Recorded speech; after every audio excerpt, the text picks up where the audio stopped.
अध्याय 14 कक्षा 10वीं विज्ञान के महत्वपूर्ण प्रश्न। एक कोशिकीय जीवों में वृद्धि प्रजनन के बारे में अध्ययन करेंगे, अर्थात growth and reproductive in unicellular organism.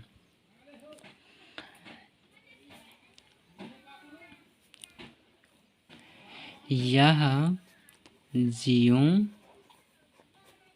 में वृद्धि एवं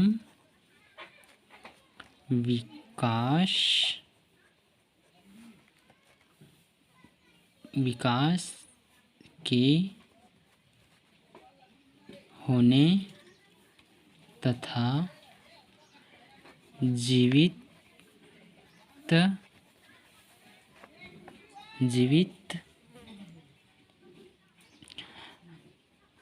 अवस्था को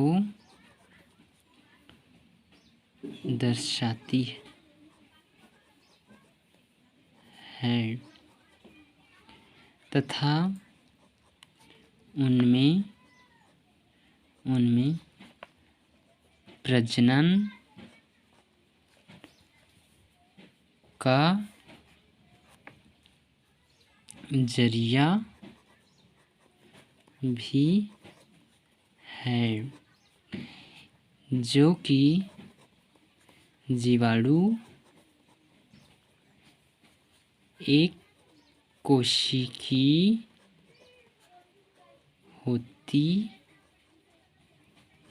है, अर्थात एक कोशिकाओं का इनका शरीर का निर्माण एक ही कोशिकाओं से बना हुआ रहता है।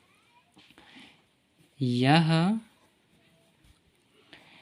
वृद्धि उनके जीवित होने और प्रजनन की क्षमता को दर्शाती है। मान लीजिए उदाहरण स्वरूप हम किसी एक हमारे पास ये कटोरा है। इस कटोरे में गर्म दूध रख दिए हैं। ये दूध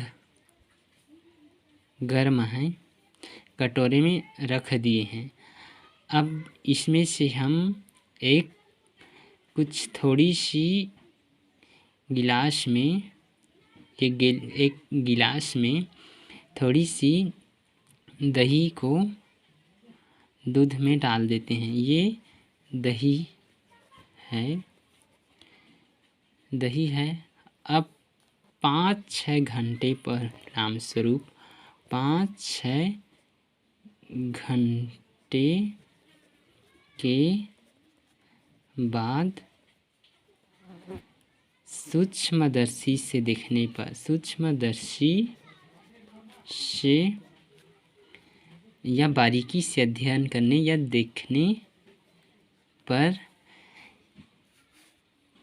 कटोरे में से दही का जो जीवाणु सूक्ष्मदर्शी में देखा जाता है, उसका आकृति जीवाणुओं का इस प्रकार से तैरते हुए छोटे छोटे जीवाणु हमें नज़र आते हैं। इस जीवाणु का नाम लैक्टोबैसिलस नामक जीवाणु है, जो कि खट्टे अवस्था में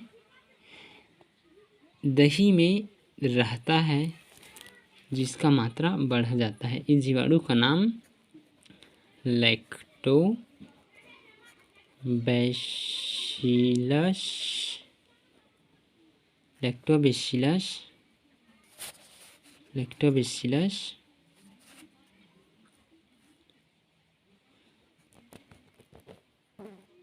नामक जीवाणु है। ये दही की जीवाणु है। दही की जीवाणु है।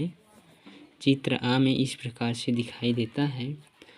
अब देखते हैं जीवाणुओं में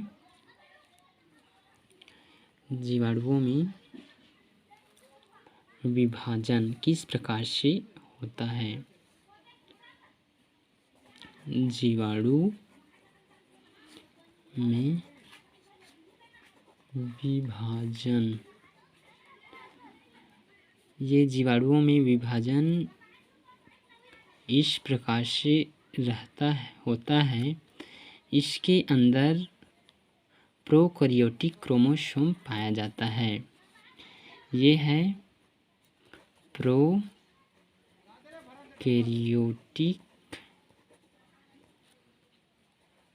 क्रोमोसोम। प्रोकैरियोटिक क्रोमोसोम इसके अंदर उपस्थित पाया जाता है और इनके मध्य भाग में ये जो है कोशिका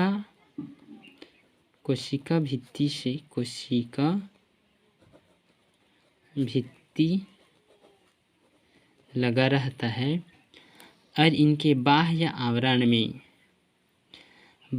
आवरण में कोशिका झिल्ली का आवरण लगा रहता है। यानी कि इसको कह सकते हैं प्लाज्मा झिल्ली भी कह सकते हैं इनको। प्लाज्मा झिल्ली बाह्य सतह पर लगा रहता है और इनकी आकृति जो है बनने के बाद क्रोमोसोम का प्रतिलिपिकरण हो जाता है। क्रोमोसोम का प्रतिलिपिकरण हो जाता है, अर्थात जो क्रोमोसोम रहता है उनके ही परिणाम स्वरूप एक नया आयाम यानी कि नया क्रोमोसोम का निर्माण होने लगता है।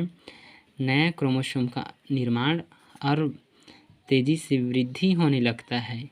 ये इस अवस्था में ये क्रोमोसोम की मात्रा जो है, इनका आकृति जो है बढ़ने लगता है प्रतिलिपिकरण के पश्चात, अर्थात ये कोशिकाओं में लगातार इतना वृद्धि करता है जिसके परिणाम स्वरूप ये दो भागों में बंटना प्रारंभ हो जाती है।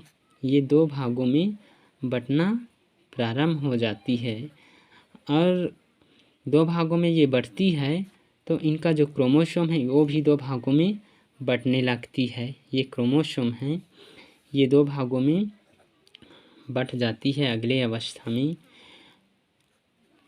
दो कोशिकाओं में विभाजन, अर्थात दो अलग अलग पुत्रियों का इसमें निर्माण होने लगता है। ये इसमें प्रतिलिपिकरण क्रोमोसोम का इस प्रकार से दिखाई देता है और ये दो भागों में बढ़ जाते हैं। ये प्रथम पुत्री का निर्माण हो जाता है और इधर से अलग एक नई पुत्री का निर्माण हो जाती है। इस प्रकार से ये जीवाणु में बंट जाता है। इस तरह एक कोशिकीय जीवों में वृद्धि प्रजनन